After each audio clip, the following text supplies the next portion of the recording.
কোটা আন্দোলনকারীদের নতুন কর্মসূচি ঘোষণা। কোটা সংস্কারের দাবিতে রাজপথে শিক্ষার্থীরা। কোটা সংস্কার আন্দোলনকারীদের প্ল্যাটফর্ম বৈষম্য বিরোধী ছাত্র আন্দোলন নতুন কর্মসূচি দিয়েছে। রোববার 28 জুলাই স্কুল, কলেজ ও স্থানীয় ইউনিটগুলোতে হেলথ ফোর্স গঠন করে আহত ও নিহত শিক্ষার্থীদের তালিকা তৈরি ও তাদের পরিবারকে সহায়তা দান এবং সারা দেশের দেয়ালগুলিতে গ্রাফিতি ও দেয়াল লিখন কর্মসূচি পালন করা হবে। শনিবার 27 জুলাই রাত 8টায় অনলাইন প্ল্যাটফর্মে এক সংবাদ সম্মেলনে এসব কর্মসূচি ঘোষণা করেন আন্দোলনকারীরা। আন্দোলনের কর্মসূচি ঘোষণা করেন বৈষম্য বিরোধী ছাত্র আন্দোলনের অন্যতম সমন্বয়ক আব্দুল হান্নান মাসুদ। এ সময় আরও যুক্ত ছিলেন অন্যতম সমন্বয়ক মাহিন সরকার ও সহ-সমন্বয়ক রিফাত রশিদ। সংবাদ সম্মেলনে মাসুদ বলেন, আমরা 3টি বিষয় স্পষ্ট করেছি। এর আগে 2018 সালে কোটা বাতিলের প্রজ্ঞাপন জারির পর সেটি 6 বছরও টিকেনি। তাই পরিপত্র খেলা বন্ধ করে স্টেক হোল্ডারদের, বিশেষ করে শিক্ষার্থীদের সঙ্গে আলোচনা করে একটি স্বাধীন স্থায়ী কমিশন গঠন ও কমিশনের সুপারিশ অনুযায়ী আইন পাশ করতে হবে। পুলিশ কনস্টেবল থেকে মন্ত্রী যতজন শিক্ষার্থী হত্যার সঙ্গে জড়িত তাদের অব্যাহতি দিয়ে আইনের আওতায় আনতে হবে। যতজন শিক্ষার্থীর বিরুদ্ধে মিথ্যা মামলা দেওয়া হয়েছে তাদের মামলা প্রত্যাহার করে গুম ও আটককৃত শিক্ষার্থীদের 24 ঘন্টার মধ্যে মুক্তি দিতে হবে। 24 ঘন্টার মধ্যে যদি দাবি মেনে নেওয়া না হয় তাহলে আমরা আরও কঠোর কর্মসূচিতে যাব। প্রয়োজনে আবার মাঠে নামব।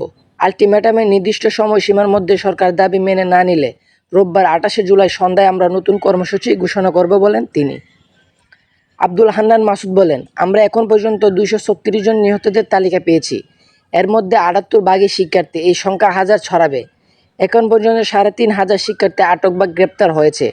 বাসায় বাসায় গিয়ে অনেক শিক্ষার্থীকে তুলে নেওয়া হয়েছে। আমাদের 32 জনের নামে মামলা হয়েছে। সেখানে শাহবাগ থানাতে 11টি এসব মামলায় অজ্ঞাতনামাদের রাখাও হয়েছে। তিনি বলেন, আমরা আন্তর্জাতিক রাষ্ট্র ও মানবাধিকার সংগঠনগুলোকে বলছি, বাংলাদেশের শিক্ষার্থীরা ভালো নেই, অনেকে আটক, অনেকে বাসাচারা। আপনারা চাপ দিন সরকারকে। আন্তর্জাতিক আদালতে গণহত্যার দায়ে সরকারের বিরুদ্ধে মামলা দায়ের করুন।